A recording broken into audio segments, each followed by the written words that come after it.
Yung mas malaki pa yung baso mo kesa dito sa nabili mong tea. Ilang araw na rin akong may sipon at ubo. Kaya napa-order ako ng honey, citron, and ginger. Nakakatulong kasi ito para makarecover tayo kung tayo ay may sipon, ubo, or trangkaso. Iinom kami ngayon ng warm water. Hahaluan ko ng honey na may citron and ginger. Ang sarap nito guys sa lalamunan. Tapos ko lang magpakulo ng tubig. Lalagay na natin ito. Nakalagay dito, sliced citron 55%, ginger extract 5%, and honey 4%. 580 grams. Made in Korea yung ating honey, citron, and ginger. Hot and cold pwede. Expiry date, October 1, 2026. Ganito yung itsura niya guys.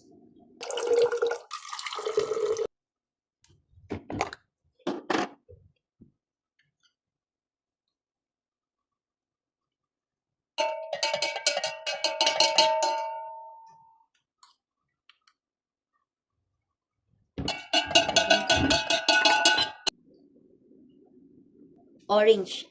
Hindi mo malalasahan yung ano dito, luya. Sarap! Cheers! I-check out nyo na to guys. Ganito na lang kaysa magkape kayo na magkape. Ito na lang po ang ilagay nyo sa mainit na tubig or warm water. Nandiyan lang yan sa baba ng ating basket. Bye!